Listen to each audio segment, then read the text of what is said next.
Hola a todos, ¿cómo están? Espero que anden muy bien.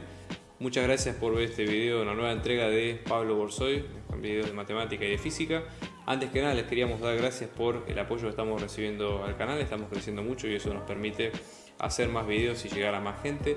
Por eso les pedimos que se suscriban a nuestro canal y que le den like a los videos si ustedes creen que realmente les ayuda a todo lo que es la preparación de materias y demás. Abajo van a tener nuestros datos de contacto si quieren. Estamos organizando clases grupales e individuales a distancia y presenciales. Así que si quieren más detalles tienen nuestro contacto a continuación. Vamos a empezar con el video de hoy.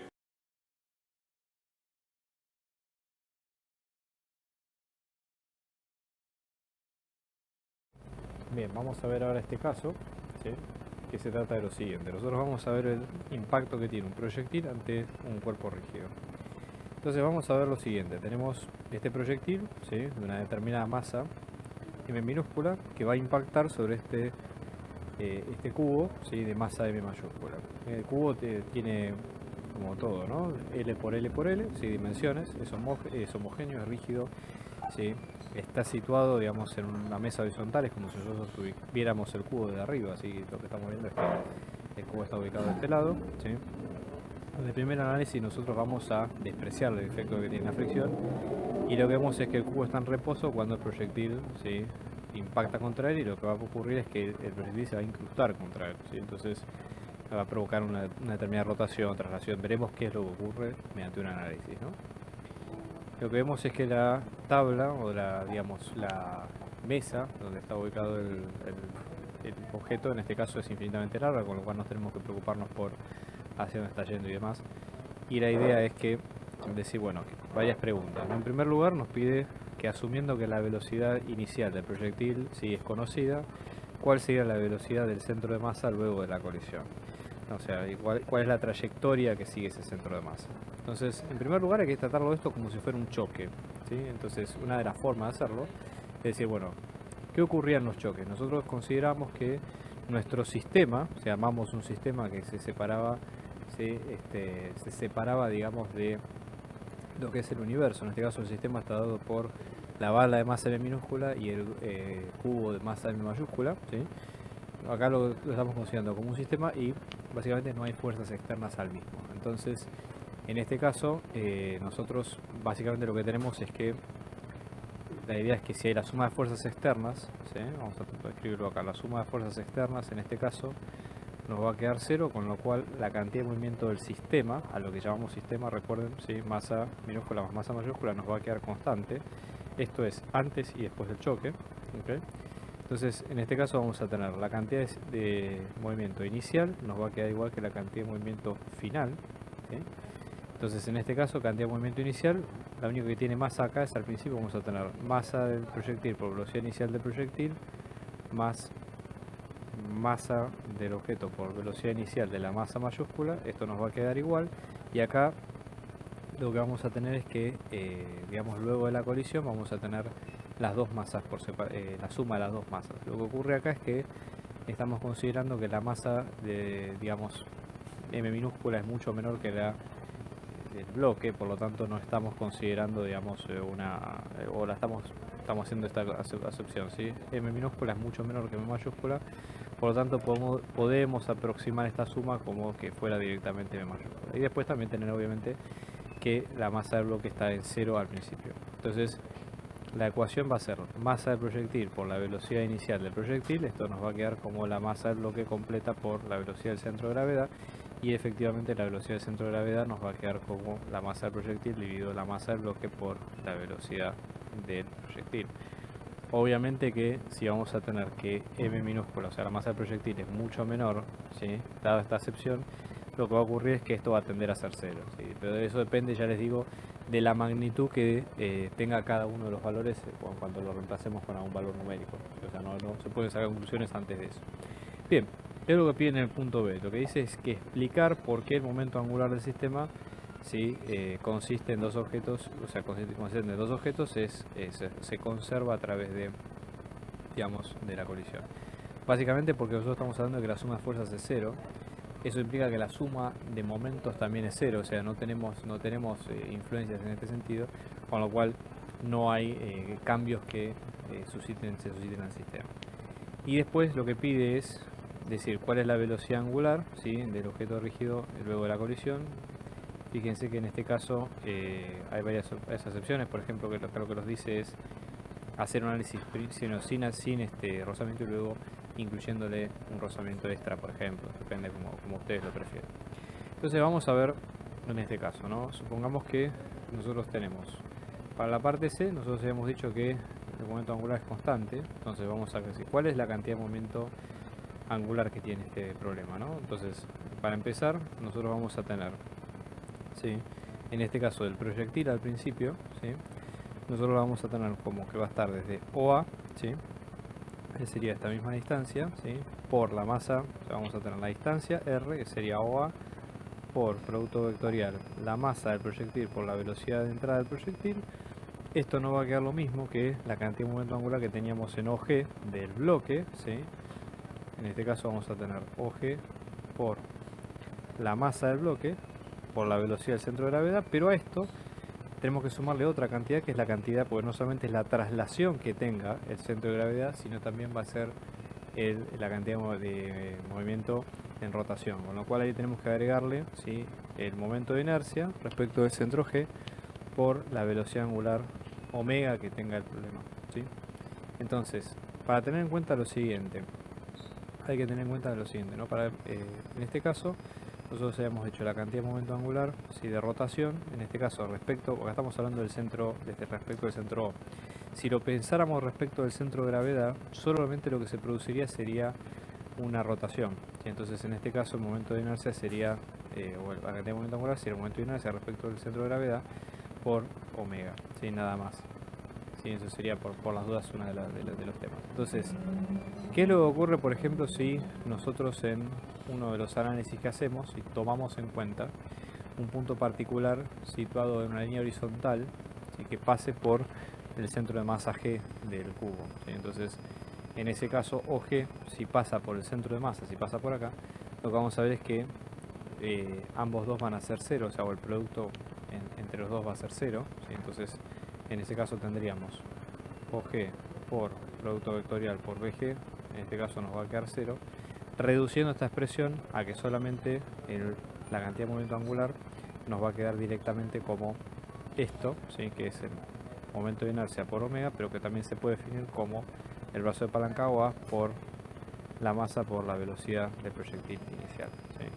Si nosotros lo pensamos en términos de la longitud y demás, ¿sí?, una de las formas es pensarlo de la siguiente forma, ¿no? Nosotros hasta ahora tenemos que OA le estamos llamando básicamente a la distancia entre los dos, ¿sí? La idea también sería decir, esto está hasta ahora solamente descrito con el eje vertical, pero básicamente una de las formas es decir, bueno, podemos trabajar en términos de la longitud que tiene el cubo, ¿sí? En este caso, si nosotros hacemos la proyección correspondiente, esto nos va a quedar como la longitud del cubo dividido 2 por la masa por la velocidad del proyectil. Esto nos va a quedar como el momento de inercia por omega, y despejando omega, en este caso nos va a quedar como el momento de inercia, la longitud por la masa por la velocidad del proyectil inicial sobre 2 veces el momento de inercia de G, ¿sí? Esa sería la idea. Y después el último punto, anteúltimo, perdón, dice cuál es la ecuación de movimiento del centro de masa, ¿sí? Entonces, en ese caso, ¿sí?, la ecuación de movimiento del centro de masa tenemos que sacarla a partir de lo que vimos al principio, ¿sí? ¿Qué pasa, por ejemplo, en la esquina, que es la esquina del choque, ¿sí?, el punto A? La velocidad de A nos va a quedar como la velocidad del centro de masa más la velocidad de rotación, ¿sí?, porque en este caso estamos hablando de un punto que está fuera del centro de rotación del objeto. Entonces en este caso nos va a quedar como omega por el brazo de palanca, que es G por A, ¿sí? Entonces, G por A como distancia, vamos a ver cada uno. La velocidad en G, ¿cómo la podemos caracterizar? Bueno, nosotros, por ejemplo, supongamos que lo vemos en cada uno de los casos. Nosotros no sabemos la trayectoria que va a tener el centro de gravedad, pero si ubicamos un sistema en IX y, por ejemplo, ortogonal en Z, hacia afuera o hacia dentro de la hoja, lo que vamos a tener es que, como solamente tenemos fuerzas en Y en X, o sea, y en Z se cancela porque más allá que es la mesa y que hay una normal y demás, nosotros lo que vamos a ver es que la suma de fuerzas da 0, por lo tanto no hay aceleración. Entonces lo que vamos a tener es que la velocidad del centro de gravedad en este caso nos va a quedar como x punto, ¿sí? Y punto son las derivadas respecto al tiempo de las posiciones y luego 0. Luego tenemos la omega, que si ustedes se fijan solamente es alrededor del eje z, porque es ortogonal a la hoja, con lo cual en este caso nos queda como 0, 0 y sí 2 puntos, sí punto. Y luego está el brazo de palanca GDA, que en este caso, si ustedes observan GDA, ¿sí? Si nosotros lo vemos, tenemos dos coordenadas. Tenemos esto, ¿sí? L, este psi, y acá vamos a tener como L, ¿sí? Por coseno de psi, y luego tenemos L por seno de psi.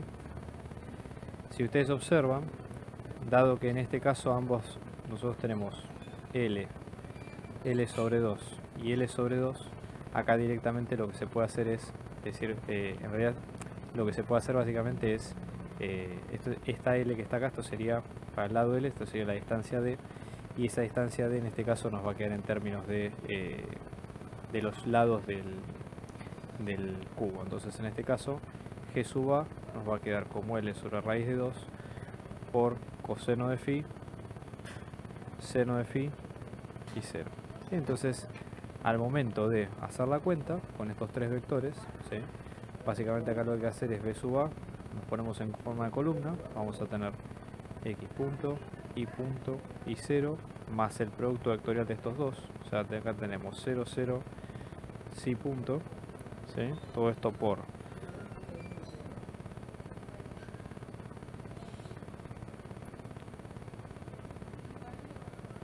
¿sí? Y luego haciendo las cuentas, la velocidad nos va a quedar como x punto menos L sobre raíz de 2 psi punto seno de psi y punto más L sobre raíz de 2 por psi punto por coseno de psi y 0. Esas serían las ecuaciones que tiene la velocidad.